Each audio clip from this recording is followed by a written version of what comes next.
আইয়ুরিদুনা লিইউতফিউ নূরাল্লাহি বিআফওয়াহিহিম ওয়াল্লাহু মুতিম্মু নূরি। তোমরা নূরকে নির্বাপিত করতে চাও, আল্লাহ তার নূরকে প্রজ্বলিত করে দেন। আল্লাহ রাব্বুল আলামিন আমাদেরকে বাঁচিয়ে রাখবেন, কারণ আমরা আল্লাহর গুণকীর্তন করি। দুনিয়ার কোনো মানুষের গুণকীর্তন কেচ্ছা কাহিনী করে আমরা আমাদের সময় ব্যয় করি না। কোন পীর সাহেব কোন গ্লাসে ফু দিয়ে বোমবাস্টিং করে ফেললো, এগুলো বলা আমাদের কোনো বিষয়ের মধ্যেই নাই। আমরা বলি কোরআন এবং সুন্নাহ যা বলেছে, মা আতাকুমুর রাসূলু ফাখুযুহু ওয়া মা নাহাকুম আনহু ফান্তাহু।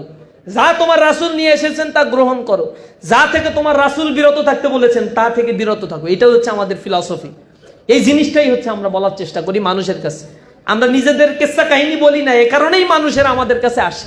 আসার পরে জীবনের শত রিস্ককে মেনে নেয়।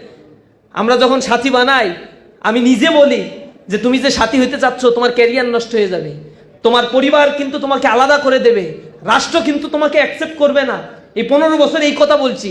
এরপরে বলছি তুমি এত রিস্ক নিয়েও কি শিবির করতে চাও? আমরা শিবির করতে আসলে আলিঙ্গন করে বাবা তাড়াতাড়ি শপথটা নে, না, এরকম ভাবে শিবির করা যায় না। আমরা বলে দেই শিবির করলে এই প্রতিকূলতা আছে, এরপরেও যদি শপথ নিতে চাও চিন্তা করো, শপথের আগে 1 মিনিট সময় দিলাম তোমাকে।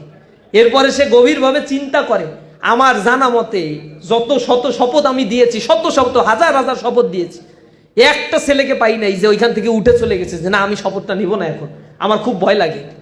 বলছে না ভাই, জীবনের রিস্ক নেব, কারণ কোরআন প্রতিষ্ঠার জন্য দুনিয়াতে আসছি, দুনিয়াতে উদরপূর্তি করার জন্য আসি নাই। খেয়ে দিয়ে ফুর্তি করে জীবন যাপন করব, মরার পরে কি জবাব দিব? অথচ দুনিয়ার জীবনটা আখেরাতের জিন্দেগির তুলনায় খুবই সামান্য একটা জিন্দেগি। এটা হচ্ছে বিশাল সমুদ্রের মতো, 1 ফোঁটা পানির মতো বিশাল জিন্দেগি। আখেরাতে জীবন যাপন করতে হবে, দুনিয়ায় এই স্বল্প সময় আমাকে আমল তৈরি তো করতে হবে। এই জিনিসটা আমরা মানুষকে বোঝানোর চেষ্টা করি, তখন সে কোরআন হাদিস পড়ে এটাই বোঝে। দুনিয়ার সব নবী রাসূল সম্পদের পাহাড় গড়ে নাই, কিন্তু নবী রাসূলেরা পৃথিবীতে আজীবন বেঁচে থাকবে তাদের কর্মের কারণে।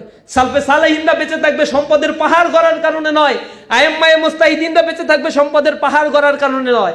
মানবতার কল্যাণের জন্য কাজ করেছে, জীবন দিয়েছে, এ কারণে তাদেরকে পৃথিবী মনে রাখে। আর হামান, কারুন, সাদ্দাত, ফেরাউন, নমরুদদেরকে কেউ মনে রাখে না, কারণ তারা সম্পদের পাহাড় গড়েছিল। নিজেরা গর্ব করে বলেছিল আনা রব্বুকুমুল আলা, আমি বড় রব। আল্লাহর সাথে তারা চ্যালেঞ্জ করে দিয়েছে। আল্লাহ রাব্বুল আলামিন বলেছেন তোমাদেরকে কোথা থেকে সৃষ্টি করেছে, হুশ করো না। মিন নুতফাতিন আমশাজ, শুক্র রক্তবিন্দু থেকে তোমাকে সৃষ্টি করেছে।